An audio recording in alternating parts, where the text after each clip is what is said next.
अंदाज में दो लोगों का नाम चर्चा में, रेवंत या भट्टी, दलित चेहरा या रेड्डी चेहरा? नहीं, मेरे को लगता है कि अकबरुद्दीन ओवैसी, अहमद वलाला, माजिद हुसैन, ये बहुत काबिल हैं ये लोग। आप क्यों अंडर एस्टिमेट कर रहे हैं? नहीं, अगर लॉटरी उठी तो फिर इनका नाम क्यों नहीं उठना चाहिए? नहीं, ये क्या बात है? नहीं, ये क्या? अरे देखिए, ये उनकी पार्टी का फैसला है भाई, मैं क्या करूंगा उसमें? वो अब काबिलियत की बात आप कर रहे हैं, तो काबिल हमारे अकबर नहीं है क्या? वलाला नहीं है क्या? माजिद हुसैन नहीं है क्या? भाई 3 साल का मेयर, 2 मरतबा कॉरपोरेटर, जुल्फिकार मेयर थे। काबिलियत की बात करें तो आप काबिलियत में हम पीछे नहीं है। इसीलिए मेरा सवाल, पहला सवाल पर जाऊंगा सर। मेरा सवाल ये था कि अगर उन्होंने आपको अप्रोच किया तो क्या आप रूलिंग पार्टी के साथ for people's welfare you will work together? नहीं, अब अप्रोच करेंगे नहीं करेंगे, अब आपको कोई बोले हैं तो मेरे को नहीं मालूम, मुझे को तो नहीं बोले। सर, माइनॉरिटी का चेहरा उनके पास अभी फिलहाल तो नहीं दिख रहा है सर, तो अगर आपको अप्रोच करते हैं तो क्या करने के लिए? आपको दिख रहा है माइनॉरिटी का चेहरा हूं मैं इंडिया का चेहरा हूं, मैं भारत हूं। आप गैर जरूरी मेरे खानों में बांट रहे हैं हम लोग, हमारे को आप मत बांटिए खानों में। Muslim representation, BJP has become stronger in North India, in Central India, and the Congress Party has become stronger, and India Alliance, Congress Party has become stronger in the southern states. So, in the coming elections, will it be a North versus South battle in the Parliament? No. Don't ever do that. This is what BJP wants. And it is wrong to say that Congress is strong in South. You see, there is only 2% vote difference in Telangana. And in Karnataka, we don't know what will be the result when parliament elections take place. Thirdly, in Tamil Nadu, it is the AIADMK and the DMK who are in power, not Congress party. In Kerala, it is the UDF and the LDF over there. So I don't think so that is the right comparison to make. And this is North and South. Yes, BJP has won 3 elections in the Hindi heartland, and these are big victories for BJP. Defeating a Congress party in Chhattisgarh and retaining Madhya Pradesh state. And of course Rajasthan, they have every 5 years the government changes. It is a challenge for all of us come 2024, and it is a bigger challenge for the parties who are there in that IND alliance. Sir, ये 4 states में 636 MLAs में ruling party का एक भी मुस्लिम MLA नहीं elect हुआ। मुस्लिम representation ruling party से मुराद कौन? बीजेपी और कांग्रेस। कोई भी मुस्लिम एमएलए इलेक्ट नहीं हुआ। नहीं, मध्य प्रदेश में आरिफ मसूद हुए ना? नहीं, 2 इलेक्ट हुए हैं, बोथ अपोजिशन के एमएलए। नहीं, अच्छा, रूलिंग पार्टी में तो बीजेपी है। बीजेपी बीजेपी टिकट देती भी नहीं ना। बीजेपी तो टिकट, देखिए, बीजेपी का क्लियर कट है, वो मुस्लिम माइनॉरिटी को इंडियन पॉलिटिक्स से इनविजिबलाइज कर चुके हैं। अरे एक मिनट ठहरिए भाई, बात मत करिए, एक मिनट ठहरो भाई। तो वो लोग इनविजिबलाइज कर चुके हैं पूरा, कोई है ही नहीं। तो बीजेपी का, उनके पास एक मुस्लिम एमपी नहीं है, मुस्लिम मिनिस्टर नहीं है यूनियन गवर्नमेंट में, तो बीजेपी का क्लियर कट आइडिया है। अब दूसरे पार्टीज जो है, अब वो भी तो वैसी फॉलो कर रहे हैं, ना। वो भी तो सॉफ्ट हिंदुत्व बोलिए, हार्ड हिंदुत्व बोलिए। अब कमलनाथ साहब का मध्य प्रदेश स्टेटमेंट था कि राजीव गांधी ने बाबरी मस्जिद के ताले खोले। अब आपके ही घर को लॉक पड़ गया, मध्य प्रदेश में आपके ही घर को लॉक पड़ गया। अब इनको सोचना चाहिए। ये छत्तीसगढ़ में आप बड़े बड़े धर्म संसद कराए, आप कराइए बाप। ये चीजें हैं, ये देखना पड़ेगा। तो ये तो है। विंटर सेशन चल रहा है सर पार्लियामेंट का। प्राइम मिनिस्टर ने आज एड्रेस किया मीडिया को, उन्होंने अपील की ऑपोजिशन से कि वो जो 3 राज्यों का हार का जिम्मा इशारा कांग्रेस की तरफ था, उसका गुस्सा पार्लियामेंट के अंदर न निकाले। हम प्रधानमंत्री से ये और बीजेपी से ही बोलेंगे कि पार्लियामेंट में हम जो बहस करना चाह रहे हैं उसको अलाउ करिए।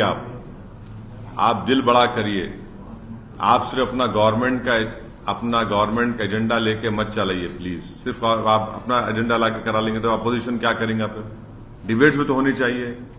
सरकार को हम क्रिटिसाइज करें, वो इश्यूज में ऐसे कई चाइना पे प्रधानमंत्री क्यों नहीं डिबेट कराते पार्लियामेंट में?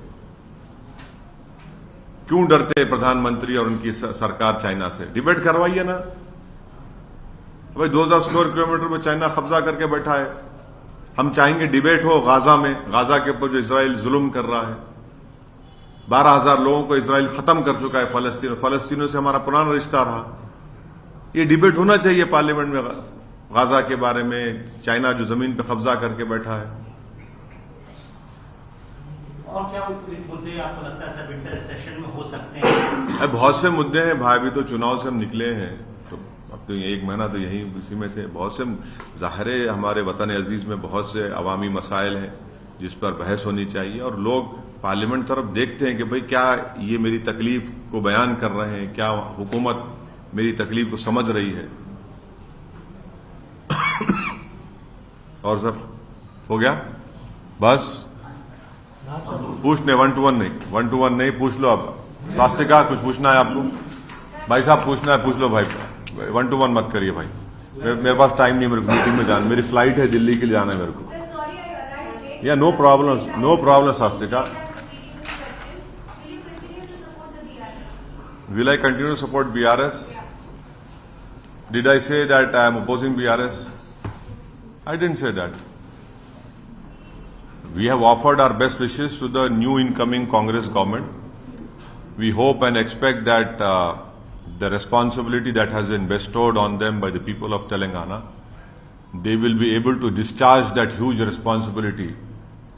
And as an opposition party, we will hold them accountable. And we will ensure that our role as an effective opposition continues. And thirdly, as far as maintenance of peace, progress and prosperity is concerned, governments come and go, but these are the things which are of paramount importance, which every political party's duty is to discharge these important 3 responsibilities, which MIM has been continuing to do. And yes, we have been fortunate enough that Almighty Allah Subhanahu wa Taala and the people have blessed us. We have been able to retain our 7 assembly constituencies. Unfortunately, we could not get the verdict which we wanted in Jubilee Hills and Rajendra Nagar. And yes, we wanted the BRS to come back in power. We tried our best. That could not happen because it's a decision of the people. We have to respect it. Sir, मामू और BRS से क्या गलती हो गई कि उनको ये रिजल्ट जो है सामने आया है? अब देखिए, ये एक पार्टी का अंदरूनी बात है, वो तय करेंगे। मैं कैसा बोलूंगा आपको? आप तो बिल्कुल बहुत साथ में थे, मामू को वोट दो। हाँ, बोले भाई पार्टी में क्या हुआ मैं कैसा बोलूंगा? भाई मैं प्रसाद साहब का दोस्त हूं, पर प्रसाद साहब के घर में क्या खाना पक रहा मेरे क्या मालूम? नहीं, मेरे क्या मालूम घर में क्या खाना पक रहा, क्या खिचड़ी पक रही, नेटफ्लिक्स पे आप क्या देख रहे, मेरे क्या मालूम? मेरे क्या मालूम? भाई मैं आपका दोस्त हूं ना, मैं दोस्त की दोस्ती निभाऊंगा। नहीं, देखिए सुनिए, हैदराबाद में एक कहावत है, आप हर बुट्टी में मुंडी नहीं झुका सकते देखने क्या हो रहा। तो मेरा काम नहीं है। मैं आपका दोस्त हूं, आपका दोस्त था, रहूंगा। मैं तो कल KT रामाराव साहब से बात किया बहुत देर तक, और उनको मैं बोला कि भाई आप हौसले बुलंद रखिए। वो बोले बिल्कुल असद भाई, मैं इसका आवाम का फैसला है। और मैं उनको बोला एक आपके लिए एक बेहतरीन अपॉर्चुनिटी है, आपके लिए, हरीश राव के लिए, कि आप बेहतरीन अपोजिशन रोल अदा करिए और जाइए। अपनी पॉलिटिकल डेस्टिनी अब आपके हाथ में है। और मैं ex-CM से भी कांटेक्ट करने की कोशिश किया, तो मालूम हुआ वो वक्त देंगे तो उनसे भी जाके मिलूंगा मैं। देखिए, ऐसा है ना कि ये इलेक्शन होते जाते हैं, मगर इंसानी ताल्लुकात तो अपनी जगह पर रहेंगे। कांग्रेस भी आपके पुराने दोस्त है। अभी ये भी कहा जा रहा है कि अगर वक्त आने पर, मौका मिलने पर MIM जो है कांग्रेस के साथ भी कंधे से कंधा मिला सकती है। नहीं, आपसे सुन रहा हूं मैं, मेरे को नहीं मालूम। आपको लगता है सर कि बीजेपी विकल्प साबित होगी टीआरएस की? जिस तरीके से ग्रोथ हुआ है, पिछला परसेंटेज से डबल परसेंटेज से ज्यादा हो पाएगी। कांग्रेस के लिए विकल्प साबित नहीं हो सकती। आप क्यों समझ रहे?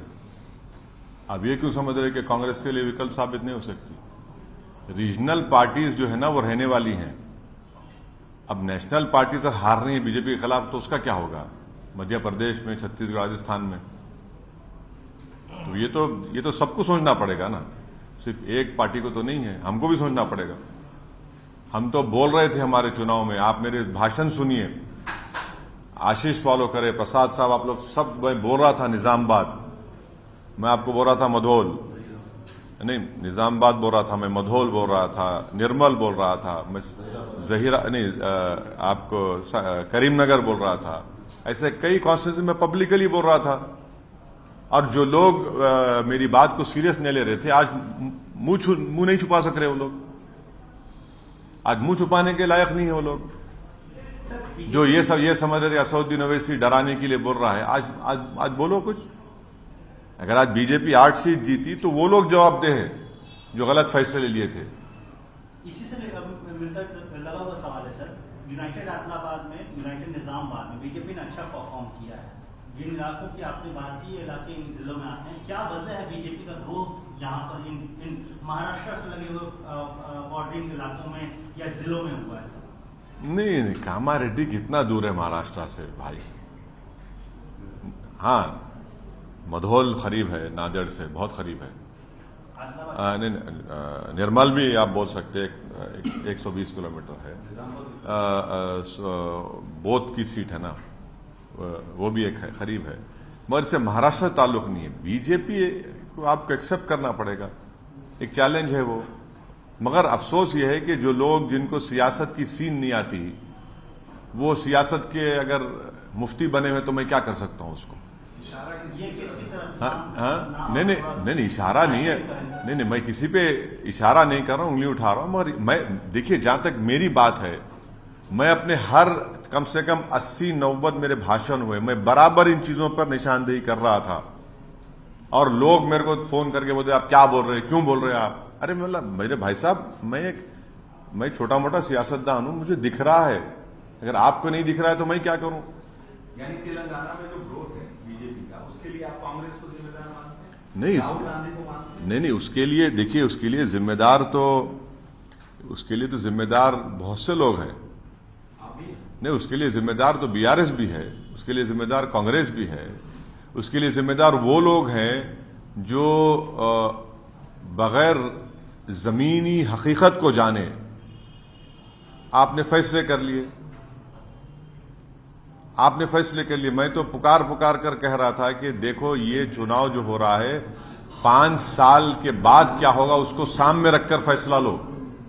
मैं तो बोल रहा था बात ये, और मैं कोशिशें भी किया। मैं तो यही कह रहा था कि ये जो असेंबली का चुनाव जो है, उसके दूर दराज नतीजे खुदा ना खास्ता ना निकले 5 साल के बाद। अब उनको समझना चाहिए। सर, जो कांग्रेस ने मीम चलाया, एक तरफ बीआरएस, एक तरफ कांग्रेस ने जो मीम चलाया। अरे भाई, बात मत करो भाई, अरे हटो ना, तौफीक छोड़ दो, मुरुगन ठहरो। हाँ, कांग्रेस ने जो मीम चलाया, जिसमें तराजू लिए मोदी, एक तरफ बीआरएस, एक तरफ ओवैसी, ये साबित करना चाहते थे कि मोदी जी के हाथ दोनों कठपुतली है। इसका नुकसान जो धर्मनिरपेक्ष फ्रंट है उसको हुआ। मेरे को ये लगता है कि अगर जो सीट कांग्रेस को आई, उनको भी सोचना पड़ेगा। 2% वोट का फर्क है। हाँ, एक चीज का जो मेरे को दिख रहा था कि जो प्रोपेगेंडा कर रहे थे बीजेपी की तरफ से, वो कहीं ना कहीं उसका फायदा बीजेपी को हुआ। मगर कांग्रेस पार्टी तो खैर हमको भी बोले, क्या नहीं बोले हमको। अब चुनाव हो चुका है, मगर अल्हम्दुलिल्लाह अवाम ने उसको मुस्तरद किया, रिजेक्ट किया। तो अब देखिए, ये मैं ही तो कह रहा था अब आने से पहले कि मैं तो जिम्मेदार नहीं हूं राजस्थान, मध्य प्रदेश, छत्तीसगढ़ का। मैं तो था ही नहीं वहां पे। अब नहीं मालूम अब किसको जिम्मेदारी देंगे, किसको। हाँ, ईवीएम को देंगे। अच्छा, ठीक। तेलंगाना में सर कुछ मुस्लिम सोशियो स्पिरिचुअल ऑर्गेनाइजेशन ने भी चिट्ठी जारी कर कांग्रेस के पक्ष में मतदान करने की बात की। उनको कहा कि हम उनको एक्सटेंड, इनके कैंडिडेट्स को 67 सीट पर किया। उसका भी आपको लगता है कुछ असर पड़ा? ये जो सोशियो रिलीजियस अब देखिए, चुनाव में हर एक को इख्तियार है अपनी अपनी फैसले देने का, हम किसी को रोक नहीं सकते। उन्होंने भी अपनी जिम्मेदारी को निभाया। सवाल आपने मुझसे किया था कि बीजेपी जो जीती है, मैं ये उस पर अपनी राय ये दिया हूं, मगर हम किसी को रोक नहीं सकते कि आप किसी की तायद करें ना करें, उनका इख्तियार है। और ये भी सोचना चाहिए कि भाई कांग्रेस पार्टी से एक भी मुस्लिम विधायक जीतकर नहीं आया है, एक भी मुस्लिम विधायक जीतकर नहीं आया। दो तो हमारे खिलाफ खड़े थे, दो नहीं बल्कि कई खड़े, 3-4 जगह पे खड़े थे। तो ये भी तो रियलिटी है ना। अगर आप कुछ बोल रहे हैं, दावे कर रहे हैं, तो फिर the proof of the pudding is in eating बोलते हैं ना उसमें। लेकिन सर ये भी तो सही है कि ऑलमोस्ट 30% वोट शेयर है माइनॉरिटी, मुस्लिम माइनॉरिटी का यहाँ पे। बीआरएस ने 3 लोगों को टिकट दिया, कांग्रेस ने 6 लोगों को टिकट दिया, उसमें से जीतकर कांग्रेस जैसा कि कोई भी नहीं आ पा रहा है। तो माइनॉरिटी का इतना बड़ा पॉपुलेशन होते हुए उनका रिप्रेजेंटेशन यहाँ की असेंबली में अरे भाई, ये दोनों पार्टीज को बोलना चाहिए, क्यों नहीं जीत रहे? असदुद्दीन ओवैसी क्यों बोलेगा? ये इन दोनों पार्टीज को बोलना चाहिए ना, चाहे बीआरएस हो चाहे आपके कांग्रेस हो, ये उनको बोलना चाहिए। आप बताइए, जब हर कास्ट का आदमी जीत सकता है, रेड्डी कम्युनिटी 5% है तेलंगाना में, कितने एमएलए जीत कर आए भाई उनके? 43। दोनों पार्टीज में देख लो आप, दोनों पार्टीज को मिला लो आप दोनों पार्टीज को मिला लो, देख लो आप। फिर मुनूर कापू है, पद्माशाली है, मुदिराज है, गंगापुर आपके गौड्स है, यादवाज है, इस पर कोई बात ही नहीं करते आप लोग। आपको पूछना चाहिए भाई, आप लोग इतना ऊपर की बात करते। आप है ऊपर के मालूम मेरे को, मगर नीचे की भी बात करिए ना कभी। हो गया सर? हाँ, अनेरी कुछ पूछना है? 1-to-1 नहीं है सर, हमको इन्फॉर्मेशन नहीं था सर।